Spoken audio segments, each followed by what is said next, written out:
कोई संत थे, उनके चरणों में एक राजा आया। प्रेम से कहो श्री राधे। श्री राधे। उन संत के चरणों में एक राजा आया।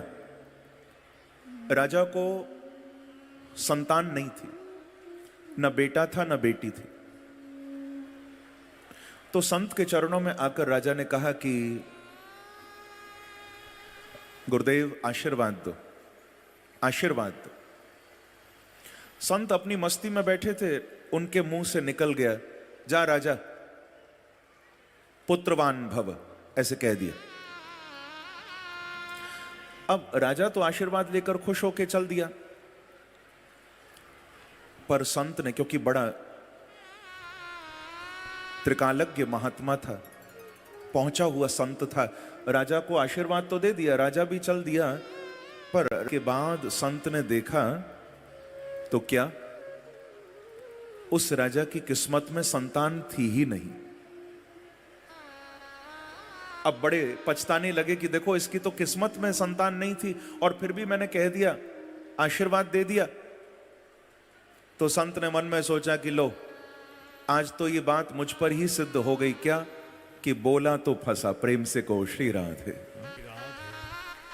अब देखो, वाणी से भगवान का नाम लो तो उस वाणी को झूठा मत होने दो। संत ने कहा मैंने आशीर्वाद दे दिया, यानी मेरी वाणी झूठी हो जाएगी, इसकी तो किस्मत में संतान नहीं, पर मैंने बोल दिया, बोला तो फंसा।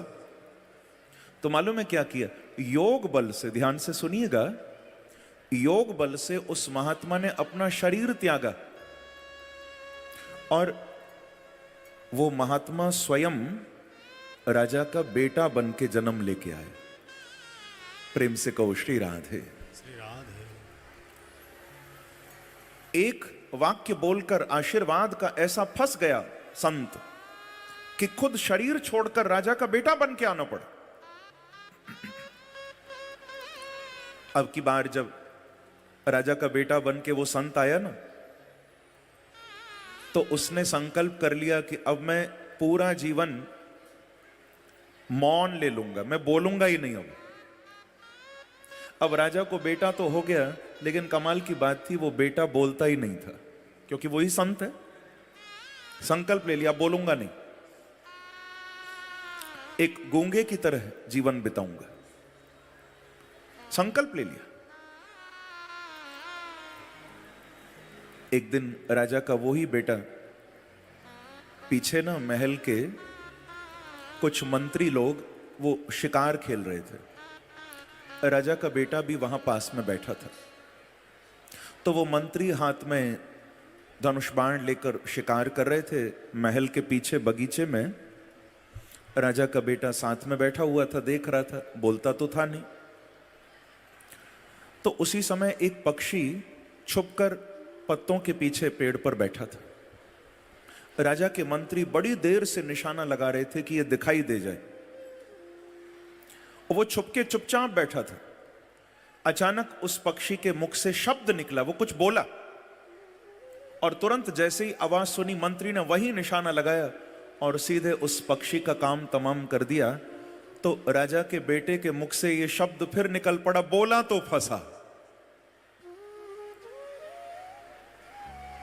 अब तो मंत्री उछलने लगे। क्यों? मंत्री बोले, अरे राजा का बेटा तो बोल सकता है, इसको तो बोलना आता है।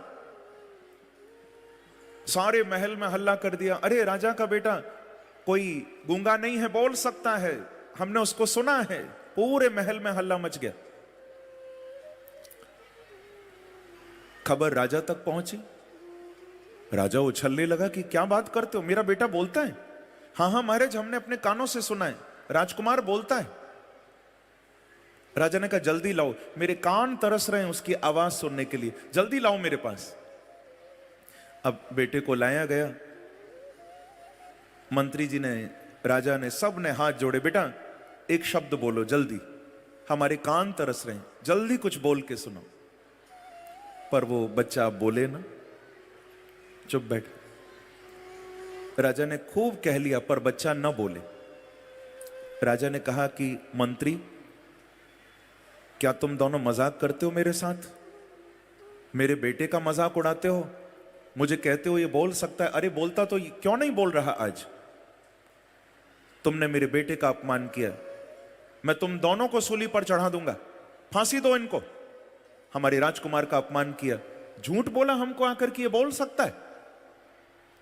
अब उन दोनों मंत्रियों को फांसी की तैयारी होने लगी, महाराज दोनों को लटकाने का इंतजाम हो गया।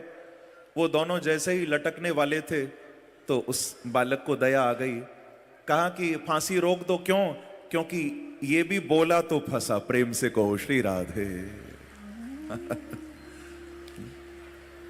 राजा ने कहा, अरे बेटा तू बोल सकता है।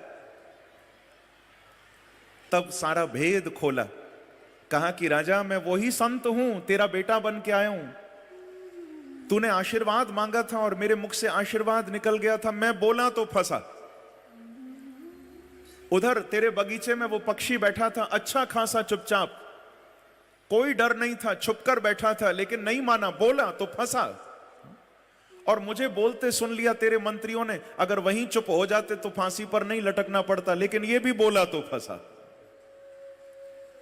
इसीलिए भैया शास्त्र कहता है कि जहां जरूरत न हो बिल्कुल मत बोलो, कम बोलो। और अगर बोलना जरूरी ही है तो फिर अच्छा बोलो, कि ऐसी वाणी बोलिए जो मन का पाखो, औरन को शीतल करे, आपहु शीतल हो। बोलो तो ऐसे शब्द बोलो सुनने वाले को भी अच्छा लगे और बोलकर तुमको भी अच्छा लगे। अच्छा बोलो। और विशेष मैं कहूंगा आप सबको, घर में बच्चों के सामने तो बहुत अच्छी भाषा बोलो। आप जैसा बोलते हो ना, बच्चे भी वैसा ही सीखते। अच्छी भाषा का प्रयोग करो घर में, गंदे शब्द मत बोलो भैया। एक बार कहो ना, कुंज बिहारी श्री हरिदास, कुंज बिहारी श्री हरिदास, कुंज बिहारी। श्री हरिदास। तो मैं आपको निवेदन कर रहा था कि रुक्मणी जी का जैसा प्यार, जिनके प्रेम को मेरे प्रभु ने स्वीकार किया और आधी रात को लेने के लिए निकल पड़े रुक्मणी जी को। हमने सुना था कि वो दुष्ट शिशुपाल, वो भी तो बारात लेकर आ गया था। देखो मुझे अभी